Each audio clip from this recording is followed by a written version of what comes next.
Hello, my name is Thomas Wright. I'm the owner, operator, and creator of houseofwakingspirits.com.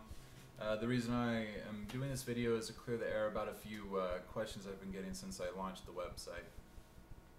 Just for you, those of you who don't know, houseofwakingspirits.com is a new addiction recovery paradigm. It's about addiction healing instead of pretending like addiction is a disease and it can never be healed and it will be with you for the rest of your life. The concepts behind houseofwakingspirits.com is that addiction is not a disease, it is a symptom of a larger socioeconomic disease.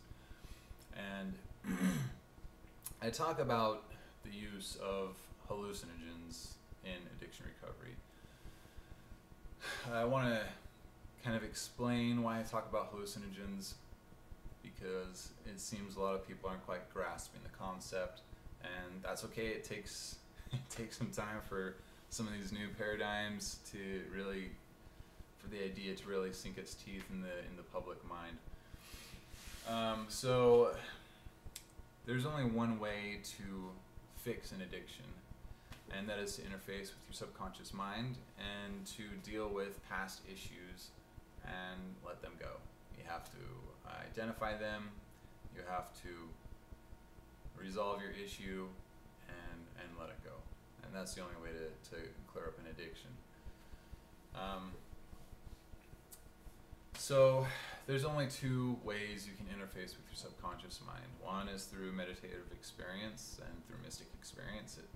It takes time. You have to sit down, you have to practice every day, you have to be able to achieve certain skills, and in the final step you have to actually interface with your subconscious mind. And even that final step may take several years to, depending on who you are. Some people it might only take a few months, others it may take several years to actually deal with their issues and resolve them and let them go. And the other way is through hallucinogens. Hallucinogens is kind of an unfair name for the class of drug that they are, because they're not hallucinations, they're manifestations of your subconscious mind. When you ingest a hallucinogen, it allows you to interface with your subconscious mind on a symbolic hallucinogenic level, but it still allows for interface with your subconscious mind. There have been many notable drugs hallucinogens that have been quite successful in the area of drug addiction healing. The first one is ibogaine. You can find it all over the place. I mean, people talk about it everywhere. It has had an extremely high success rate for especially heroin addicts. But it's not the only one that helps. There have been studies with the use of psilocybin, and I'm sure quite a list of other hallucinogenic drugs that have helped quite a bit with addiction. So I just wanted to clear the air. A lot of people think that it's impossible to use a drug that is considered taboo in our society to cleanse and heal an addiction to drugs. It sounds counterintuitive to a lot of people, but it's not. It works, and it's one of the ways. The only reason I recommend, or sorry, I don't want to say recommend. I don't want to implicate myself in any kind of anything, just knowing how our world works and knowing how easily you can get in trouble saying stuff like that. The only reason I talk about hallucinogens in my recovery program is because I understand that I myself have been through a cocaine and heroin addiction. I understand the lifestyle. I understand that getting into a daily meditative practice is nearly impossible for an active drug addict. So my concept, the idea behind House of Waking Spirits is, if you can get into addiction, if you are a functional addict, do it. If you cannot, and I'm not promoting or suggesting any illegal activity or the use of any illegal drugs, but I am saying that hallucinogens would be a proper way. It's a proper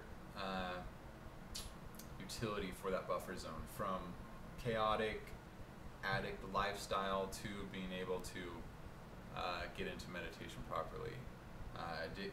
The hallucinogen would allow you immediate and direct interface with your subconscious mind, and as long as you set the intention and set the date for using the hallucinogen several months off, set the intention for that date for using that hallucinogen as a chance to interface with your subconscious mind and to deal with your inner issues and to let them go, and as a step towards recovery, then in my eyes that is perfectly okay.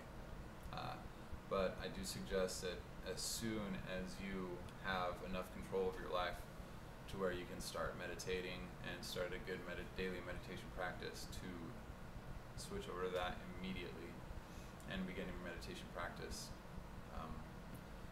So I hope that clears the air a little bit, helps alleviate some of these preconceived notions of what I'm talking about. All drugs have a purpose. Every single drug that there is has a purpose, and they all have medicinal values. So that's all I have to say. I mean, we look at drugs and see people abusing them and think, oh my God, drugs, oh, what are we gonna do? They're horrible. When in fact they're not horrible, man. It's our society that's horrible. It's the real disease in our society that's horrible, that's causing people, I wouldn't say causing, but that leads to addiction, leads to the symptom of addiction. So yeah, there's some food for thought. I hope that explains a little bit of my point of view on addiction and hallucinogens, that they're not to be abused, but they definitely are to be utilized for what they are there for, and that is for psychological healing. So thanks guys, later.